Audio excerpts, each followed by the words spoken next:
Tammy Faye and her husband Jim Bakker. They were televangelists, very successful televangelists who started a thing called PTL, Television Network. Ended up running an enormous theme park called Heritage USA. It was a Christian theme park. Third most popular one behind the Disney Worlds and the Disneylands. Pretty cool. So ostensibly, it's about them. It's about a period in their history, a kind of a potted history of how they became who they are. Really, if you've got like Elton John and Jake Shears and Rupert Goold and James Graham, then you're like, well, we knew it was going to be good. It's probably going to be all right. It's one of the best books of a musical I've ever worked on. James has done an incredible job with the book. And it's fun to get to do. Yeah. It's like it feels like we're really like diving into the story in a pretty complete way, I would say. Yeah. And the music is obviously really is wonderful, but the book, I can't say enough good about that. It's really, James is incredible. Yeah. There's a part of you that obviously just wants to be really cool about it and go, oh, me and Elton, we're mates, and that's. But no, I still have, of course, like everyone else would. The magic and wonder that I had when I first got to go and meet Elton and talk about this work was so special, and it's still special every time I speak to him about it and every time we share something with him. Like the genuine, you get quite emotional, you try not to cry, but like the genuine privilege you have with someone whose music meant so much to me growing up, when you share that with them. And like when he would come into rehearsal and people would sing his music at him and he would get moved, you get really emotional because his music has mattered to so many people, and his politics and his, what he did for gay artists. And then it was Elton's birthday like 10 years ago, and he told me that he turned, it was his birthday, and he turned to me and said, do you want to do the Tammy musical? And I was like, of course. And we've been working on it for almost 10 years. I mean, the gestation of it, this version of it, it's been about 5 or 6 years. So it's been a long process, but Elton and I started writing songs for this a long time ago. Both Zubin and I did one of the very earliest workshops for it 2 years ago, 2020, I think, so back in pandemic times, and we got a very small group of people together. So it's fascinating to see the changes, what's stayed, what's gone. And it was here. It was. The very on the first stage, one was here. Yeah. So really interesting. And so I don't think that was the first. I think that was the second.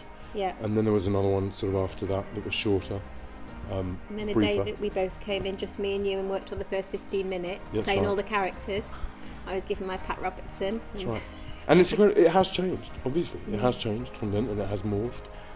And it's brilliant just to see that journey and to see how Rupert, he's such a astute dramaturg, I think. He just knows where to fish out exactly the story and hook it on a line.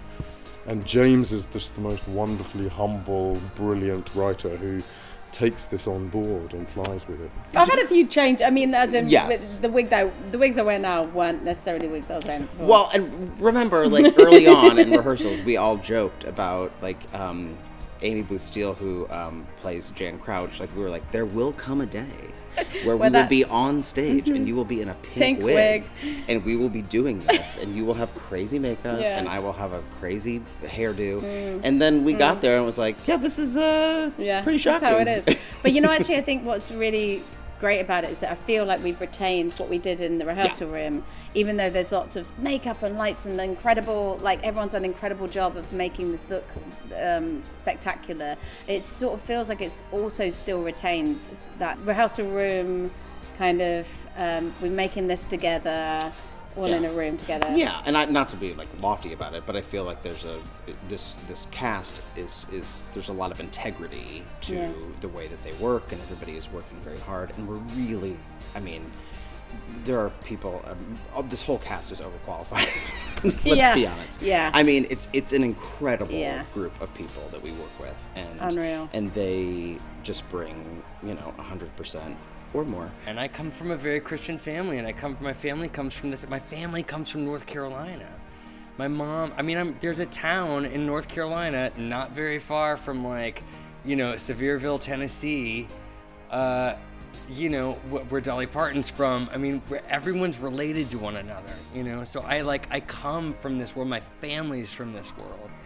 And my family, I come from a Christian family and people that believe in Jesus, and my mother does, and I've got a little Christian in me. Listening to Katie Brayben sing any of her songs, but particularly If You Came to See Me Cry. Because we're all on stage, most of us, doing backing vocals. Incredible work by Tom Deering and Mark Dickman, by the way.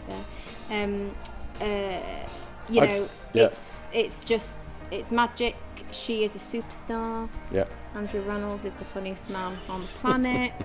And because Tammy Faye was all about, the fact that she would bring in on the tears. I just think the fact that that's the 11 o'clock number, If You Came to See Me Cry, it's just very an incredible song. Because obviously they were very performative people. They spent, a huge chunk of their life on television, and it's fun to get to do that side of them. But it's also nice that we get the quiet moments, sort of private moments, in between. Yeah, because all we see of them, in real life is on television or on radio or whatever. So, to find their private moments is really nice.